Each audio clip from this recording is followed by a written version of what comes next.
Well, after a strong setup, Stranger Things Season 2 quickly kicks into high gear with one of its most intense episodes yet. Don't change the channel, don't touch that dial. We got it all on UHF. Take off your sneakers.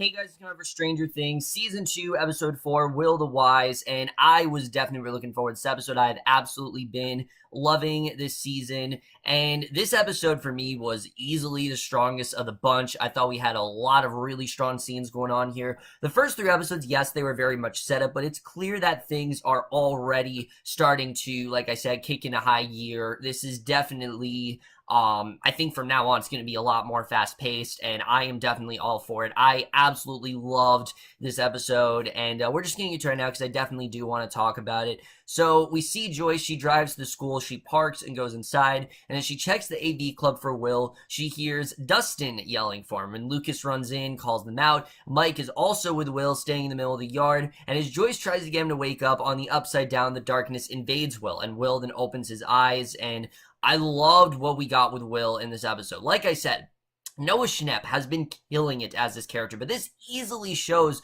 why he's one of the strongest actors working on this show. And I remember I was so worried that he wasn't going to fit in, that he was going to stick out like a sore thumb because he wasn't that prominent. Well, yes, obviously he was like the main narrative driving the show, but his acting wasn't really that prominent in the show till the final episode, and this season shows that he's definitely not missing a beat, at least so far. A few minutes later, Joyce takes Will home, and I love that we saw how scared Joyce was, but unlike the other times, she was a little bit more hopeful that maybe he will come back, maybe he's gonna be okay, and the boys figure that Will is simply getting worse, and at home, Will tells Joyce that he can't remember what happened to him. Joyce shows him the sketch and the tracing, and figures that the episodes that Will is having is very much real. This isn't just PTSD. This isn't just Will, just being scared of, what's going to happen next. This is very much real. And Will says that he saw the creature on the field. He doesn't know what it is or what it wants, but he knows that it is very much a real thing, and that this definitely is a big threat that they should be worried about. And he says that he tried to make it go away, but it got him, and he felt it everywhere and still does. And this scene was just incredible. You can hear the fear in Will's voice. He's done all he can to try to avoid this from happening, and he's tried to live this normal life, but it just seems like he can't. And you really just see how stressed out he is and how this really is starting to affect him. He wants to live a normal life. He wants to be able to be a normal kid with his friends, but it just seems like no matter what he does, he can't do that. And he tells Joyce that he just wants it all to be over. Joyce promises him that she'll never let anything bad happen to him and promises that she'll fix it. And Winona Ryder's acting in the scene was so well done. You can tell that she as well is just as frantic and that she is just as worried, but she's trying to keep a more calm type, persona, and she's trying to repress it as best as she can, similar to how Nancy was trying to repress her guilt and her sort of misery over Barb's death. Joyce is trying to repress her inner paranoia over what's going on. She knows very well that there is something out there, but she's doing what she can to mask it for Will, and I definitely really did love that. Again, it just points Joyce into a very different direction this season. I definitely really like that. So that night, 11 walks back to the cabin and finds Hopper waiting for her, and 11, to say a lot goes down in this episode is an understatement. This is one of 11's biggest episodes yet. She goes in, he goes after her, slams the door, and Hopper asks her if she went to see Mike, tells him that the mother and daughter saw 11, and she insists that no one else saw her, and Hopper tells her that she put them in danger. Remember, she's a wanted fugitive right now, and he has to do what he can to try to protect her, and 11 reminds him that he promised that she'd leave.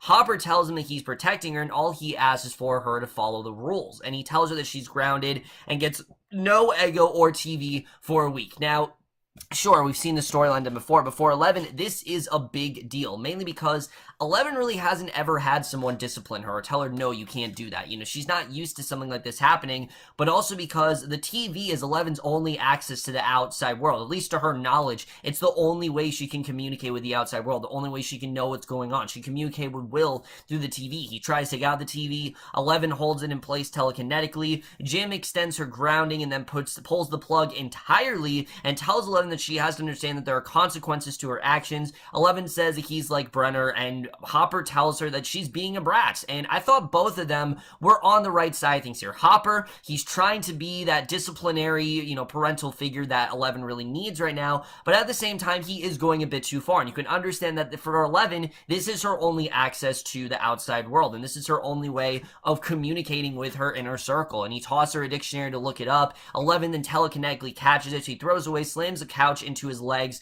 goes into her room, slams the door shut. He yells at her, 11 screams, and all the windows telekinetically shatter. And it's just a great scene that perfectly examines how in depth we've gone with these characters, how well we understand them. And that's one of the things I really did love about the season. Again, they're really taking all these different character dynamics, and I'm really loving what they're doing with Hopper and 11 this season.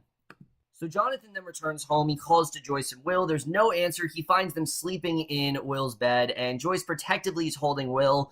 And as he sleeps, Will's eyes start to twitch. So Jonathan knows there's definitely something going on. So the next morning, the Wheelers are having breakfast, and Nancy tells Karen that she was planning on spending the night at her friend Holly's, and Karen agrees, and Nancy meets with awaiting Jonathan. He says that he left a note for Joyce, and Nancy tells him that he doesn't have to do it. Jonathan tells her stop saying it, and then drives off.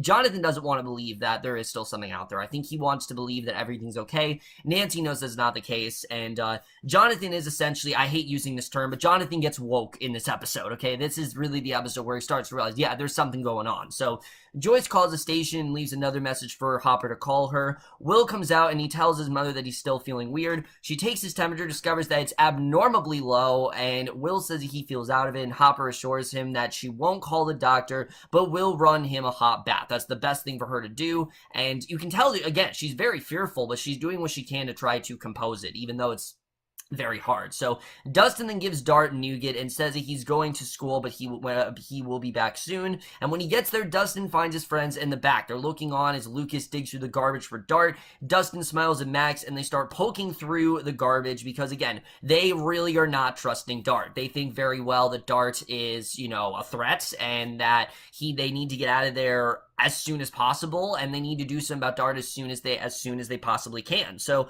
later in science class, Clark talks about how organisms flee from danger, and I notice this every episode. I don't know if this is going to become a recurring theme, but every episode seems that what Clark, the science teacher, talks about kind of is summing up the episode, like what this episode really is going to be, and how organisms, get away from danger. So I think that's definitely something that we should definitely take note of is, what's going on in the science classes. So Will goes to the bathroom, he looks to the window and starts panicking, and Joyce then gets Hopper's voicemail again, and Will comes out, says that the water's too hot. She checks it, discovers that Will actually pulled the plug, and when Joyce offers to cool it down, Will tells her that he likes it cold and walks off. And again, it's just really devastating to hear Will say these things. Very much that there's definitely something weird going on with him. I'm looking forward to seeing what that's all about.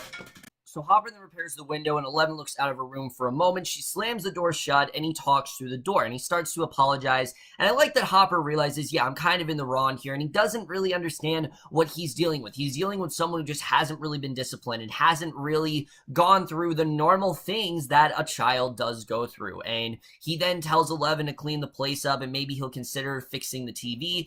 And at his pickup, he gets Florence's call on the radio. She tells him that Joyce called 8 times and tells Hopper to deal with her. So in the school gym, we see Steve and Billy's teams are playing basketball, and as you know, I have not been the hugest fan of Billy. Now, does this episode get me to come around on Billy? No, but I do like that in this episode, he's not just tormenting people. We see more of where Billy's coming from, and I definitely did like that. And it's mainly because of how good Dacre Montgomery is doing as his character. I think he honestly is doing a really good job, and I think if he continues to be as strong as he's been in these first 4 episodes, he really could get me behind the character, because again, right now, it's just not really working. But basically Billy shoves past Steve and scores, tells him to plant his feet, and in the shower, Tommy tells Billy that Nancy and Jonathan skipped the day before. And once Tommy goes, Billy tells Steve that he'll find someone else and turns off the water. So again, you can tell that Billy, he's just trying to get Steve paranoid. He's trying to tell him that, oh, your girl doesn't like you and that you need to move on. So I'm looking forward to seeing really where this is going to go. But at Forest Hill Park, Jonathan and Nancy wait for Marcia. They spot a man watching them and glance around nervously looking for others. They finally go to Jonathan's car, but he can't start it up. And four of the people in the park come up to the car. One of them asks if they need a lift, and Hopper then drives to the buyer's house. He finds the door wide open, and Joyce tells him to keep it open and takes him to Will's room, where the boy is sitting on the bed. He's got the window open, so there's a lot of weird things going on with him, but Will says that the shadow creature likes it cold, and he just knows things that he didn't before. So it's clear that Will is doing this not because he wants to, but kind of because he's being forced to. Like, the creature is telling him, you gotta keep it open, and his memories aren't really his own, it seems. It seems like the creature is really starting to take hold of Will, and he thinks that they're now memories and describes how they're growing, spreading, and killing. And Will then breaks into tears. Joyce asks him to draw what he's experiencing, and as Will starts drawing, Mike calls, but there is no answer. So Mike tells the boys to meet with him in the AV club, insists that Max can't go with them because she isn't part of the party, and he tells Dustin and Lucas that Will saw a shadow in the sky on Halloween night, figures that Will saw it again in the field. So I like that Mike's trying to tell him, hey guys, this is a problem. Like, we really need to start focusing on this. And I know you guys are very interested in Dart and Max, but this is definitely, this is a really bad situation, and this is something we do really need to be focusing on. They don't know what the creature can do in the Upside Down. Mike tells them to continue looking for Dart while he goes to Will's after school, and he figures that Dart is from the Upside Down and must be connected to it for that reason. So, obviously Dart had to be from the Upside Down. So at the cabin, 11 tries to turn on the TV without success. She cleans up the place, notices a trap door in the floor, and she peers down into the crawl space and sees a box marked Hawkins Lab. So she starts going through the contents, and basically this is kind of her gathering information, because there's still a lot of stuff that 11 doesn't know about her past. There's a lot of stuff that's just up in the air for her, and you can tell that she really wants to get that information. So at Hawkins' lab, Nancy and Jonathan wait in an interrogation room. Owens finally comes in and invites them to come with him, and I like the way they're using Owens this season. He's not necessarily a villain. He's just someone that doesn't really understand what he's getting himself into, and he leads them through the complex and the mistakes have been made. Owen says the men responsible for Barb's death and what happened to Will are now gone, and he needs their help to make things better. And the doctor takes them to the portal room. They watch as a soldier, Teddy, goes in to burn the growing portal, and Owens tells Nancy and Jonathan that they can't get rid of it, but they can stop it from spreading, because obviously there's still something from the Upside Down that is providing access to the real world. And he explains that foreign powers wouldn't consider it a mistake and would try to replicate it, and the more likely people like the Hollands know the truth, the more likely the scenario is going to happen. So he feels that if they try to find a way to, temporarily close the portal and find a way to block it, then it's going to work. But as we see, that's definitely not the case here, and he definitely is in over his head. And that's something I really do like about Owen's character versus Brenner. Brenner was just, he always thought that he was on top of things, that he was always in the right. Owen's very similar to that, does feel that he's in the right, but he also doesn't really understand what he's getting himself involved in. I really do like the way Reiser is playing this character so far.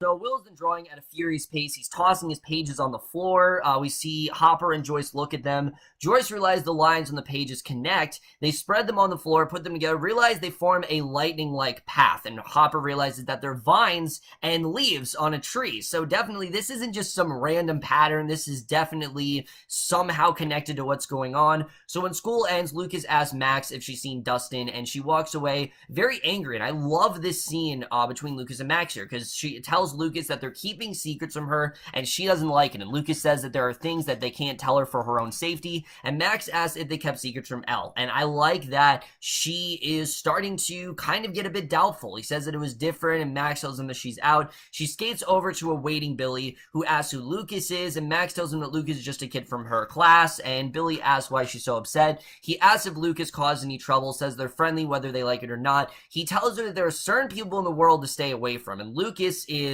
one of them. And I don't know if that's coming from like a racial part or if he just doesn't really like Lucas, but he orders Max to stay away from Lucas, and then he drives away. So again, not loving the Billy character, but Dacre Montgomery is definitely doing a really good job, and I'm looking forward to seeing really where this does go. And I like the fact that Max, she's not just completely believing everything they're telling her. She knows very well what's going on. She's already found out a lot about their past, so needless to say, she is very much just on their level, and I really do love the way they're using that to their advantage. You know, she's not dumb, she's not naive, she very much, isn't buying half of this bullshit, and I really like that. So Hopper drives to one of the rotting pumpkin patches, he starts digging, and Eleven goes through the files, and she finds a file on Terry Ives. And we've heard about Terry Ives before, if you remember, in last season, and how she claimed the DOE stole her baby daughter Jane, and there's a photo of Terry with Brenner, and Eleven grabs a radio from the shelf, turns it to a blank channel. She then blindfolds herself and holds onto the photo and finds Terry in the void. She's rocking and talking to herself, muttering a combination,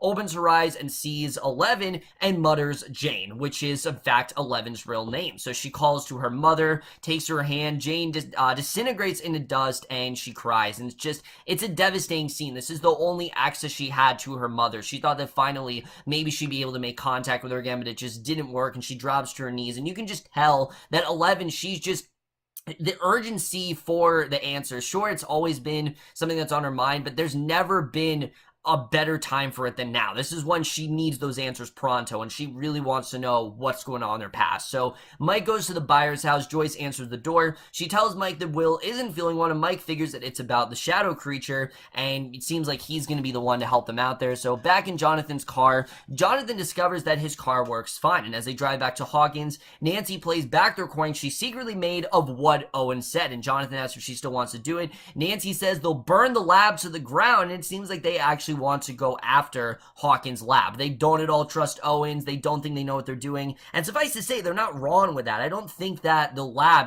they really are a good idea. I mean, what they're doing, they're after 11, they don't really know what they're doing with the portal, so they don't trust them at all, and they're going to make sure that they can do, whatever they can to make sure that the lab, stops getting these answers, and that they can make sure there actually is progression, because again, they're not focusing on Barb's murder, and that's really what they want them to do. So Dustin returns home, goes to his room, checks on Dart. He finds the front of the glass case shattered. There's shredded skin and slime on the inside. Something growls in the corner, and Dustin finds a large Dart. He's chewing on the cat. It opens his mouth, it growls at Dustin, and it turns out Dart is actually a Demogorgon, and that's very much what's going on here. And I thought that was an incredible reveal. We always knew that Dart's been very doubtful these past 2 episodes, but Dustin seems like now he, we've always known that there's been something about Dart, but it seems like now Dustin very much knows that, oh yeah, this is definitely a bad situation. I need to do some of this as soon as possible.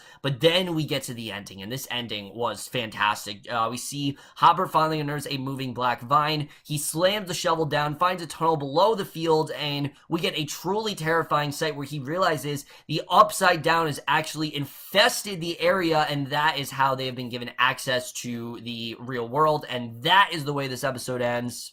So, holy shit, guys. I mean, there is a lot to get into after this episode. First of all, obviously, we've known that the Upside Down is very much still out there, that this is definitely not over. I definitely was not expecting that to be the way they were getting access to the outside world, and that just makes things that much more scarier. It's clear that none of the characters realize what's actually going on, and that the Upside Down is very much one step ahead of them. So I'm looking forward to seeing really where that's going to go, how they've infested the area, what they end up doing with this situation, because honestly, I don't know how they get out of this. I really don't. They've infested the entire area, and they found a way to dig some sort of tunnel, below the field, and I don't know how they're going to be able to close this up. I mean, it seems like no matter what they do, the Upside Down is going to get to them, and the only way to get out of this, I mean, might be to leave Hawkins. I don't really know, but we'll have to see the way that really does go down. So I really love that reveal. Now, as far as things go with Darts, we've pretty much known from the second he was introduced that he was definitely bad news. That, I understand that. I think Dustin wanting to, cling on to Dart, I think is the reason, because he doesn't really have someone unlike the rest of his friends. Will is very close to Mike right now. They're going through a very similar situation. Max and Lucas are getting very close. Dustin doesn't really have someone to latch on to, and I think Dart was kind of him projecting that, sort of hopefulness, hoping that maybe Dart could be the person that, not person, but could be the organism that maybe he gets closer to, but obviously that's not the case. Dart is very much, it's not even like, it's way worse than anyone would have thought. Dart is very much bad news, and I'm definitely looking forward to seeing where this does go. I mean, I don't think I never thought that Dart was a Demogorgon, but this is definitely very interesting. I'm looking forward to seeing what happens there.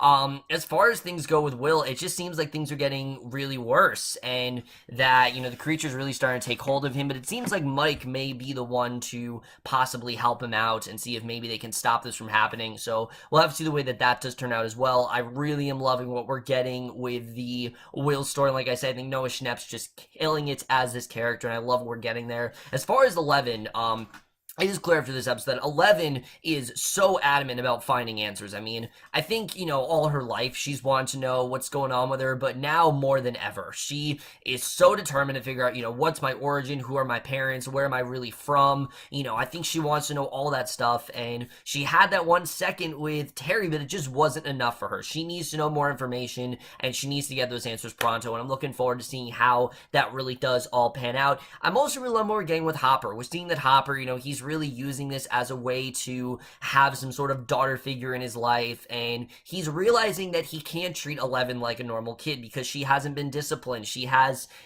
she's a wanted fugitive right now. The only access she has to the real world is the TV, and him taking it away from her, it's just, it's different when you're disciplining a child. The difference is for 11, that literally is her only way to have access to the real world. And I think Hopper's starting to realize that maybe he does need to push back a bit. And I do like the way these two are really learning things about each other. I think it's a whole new dynamic we didn't see. And it's the perfect way of taking two characters that we knew very well and blending them together and showing how well they really do function together and how well developed they both really are. I think they're just handling that very well this season. And then as far as Nancy and Jonathan, it is clear that they are not at all relying on Hawkins' lab. They do not trust them. They don't think they know what they're doing, and they don't know what they're getting themselves into. Burning it to the ground, however, I don't know if that really is the right way to go. We'll just have to see the way that really does turn out. Overall, guys, I am absolutely loving this season, as you guys know. And then Billy and Steve. Again, my only complaint with this episode, Billy, I'm just not really loving this character. I don't know where he's going with Steve, if he's going to get him to try to move on from Nancy and Jonathan, but we'll have to see the way that really does turn out. But overall, guys, I absolutely loved this episode. This was easily the strongest of the 4 that we've had, and I am definitely going to give Stranger Things Season 2, Episode 4, Will the Wise, an A-. So overall, guys, this episode of Stranger Things. Most guys thought this episode overall. Left your thoughts on it. Really loving this season, as you guys know. I am hoping to finish this sometime next week. We'll just have to see the way that does go down. But that's my review. Hope you enjoyed. See you guys in my next video, and I will see you guys for that. Okay, bye.